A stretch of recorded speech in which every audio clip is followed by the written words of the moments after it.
Probably experience this. You see a boss protecting an inefficient process, a friend repeating the same destructive choice, a parent doubling down on tribal politics. You say something not to attack them, but because you care, because you want clarity, improvement, growth.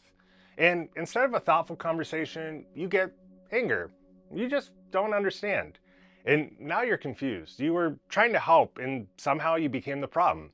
You walk away thinking, how are they this defensive? But here's the uncomfortable truth. This is human. We all do it. And because when you're challenging someone's stabilizer, you're not just challenging an idea, you're threatening continuity. And the brain treats that like survival. What exactly is a stabilizer?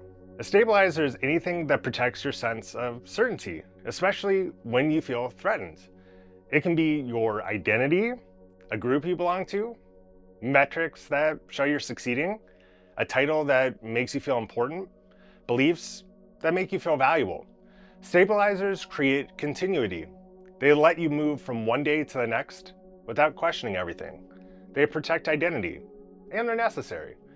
But they're not the whole system, because we also need regulators. And regulators are the mechanisms that help you self-reflect, detect error, adjust behavior, improve alignment with reality.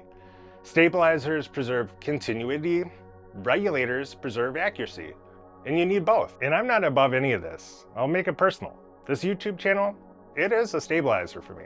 I see myself as introspective, independent, pattern-oriented, and building this platform gives structure to how my brain likes to think. It feels meaningful, and that stabilizes me. Because at work, compliance is often rewarded more than initiative and creativity. At home, raising young kids is really beautiful and chaotic. You turn on the news and it feels like the world is constantly on edge. And that creates instability. So building something thoughtful gives continuity. It gives permission for me to think bigger. But here's the key question. Is this the same type of discussion that can destabilize someone else? Yeah, it can. Because what stabilizes one person can threaten another. And that's where balance matters. After a stressful day, sometimes I play video games. It's relaxing, it's an escape, it's stabilizing, and it's human. But video games don't regulate my life. They don't give me feedback. They don't force adaptation. They're stabilizers. And that is fine, in moderation.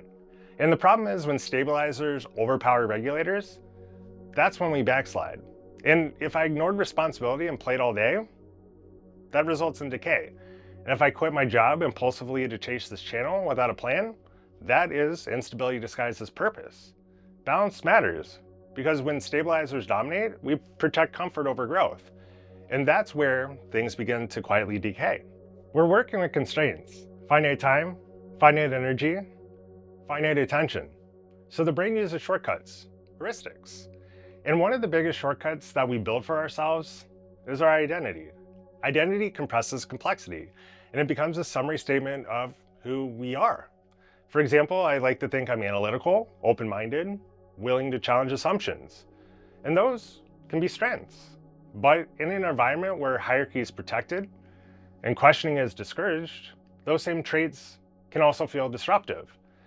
And scaling back has felt like self-erasure, because if challenging assumptions is part of who I am and where I add value, what happens when that doesn't fit? That's continuity bias, and we prefer consistency over recalibration. So if we've invested effort into our identity, letting go feels like a loss. But sometimes the issue isn't that you're wrong, and it isn't that the environment's toxic. It's misalignment, fit, identity and environments rewarding different behaviors. And when identity fuses with role, misalignment feels like personal failure, even when it's structural. And sometimes growth isn't about trying harder, it's about finding alignment. Now, let's zoom out. When the pattern moves from one person to millions of people at the same time, you don't just get personal stagnation, you get systemic decay. In organizations, if advancement depends on visible metrics, people protect visible metrics, even when short-term performance overrides long-term health. When protecting the signal becomes more important than improving the substance, feedback weakens, correction slows. In politics, survival depends on re-election. Re-election depends on votes. Votes depend on emotional clarity. So nuance doesn't mobilize. Identity does. So messaging simplifies, tribes harden. Not because people are evil, but because stability in that system rewards certainty over precision. In families, roles stabilize the group. The responsible one, the peacemaker, the rebel. But when someone outgrows their role, the whole structure must recalibrate. And recalibration is uncomfortable. When stabilizers overpower regulators at scale, feedback weakens, accuracy becomes secondary to comfort, and the system doesn't collapse overnight. They decay, quietly, through small distortions compounding over time until dysfunction feels normal. Now, here's the good news. You can't control other people, but you can become more conscious of what stabilizes you. And that awareness gives you autonomy. So here are 4 areas to focus on. 1, separate identity from belief. Identity can evolve. Beliefs can update. Growth doesn't have to feel like erasure. 2, practice micro-destabilization. When you feel defensive, pause. Ask what's being threatened. 3, seek friction voluntarily. Discomfort's data. It shows where rigidity lives.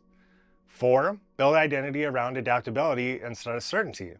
Certainty feels safe, adaptability is powerful.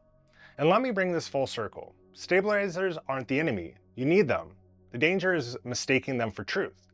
Because when stabilizers overpower regulators, you stop correcting. And when millions stop correcting at the same time, systems don't explode. They decay, quietly. So the real question isn't who's wrong, it's where am I protecting stability instead of pursuing alignment? That awareness alone changes everything. Appreciate y'all. See you soon.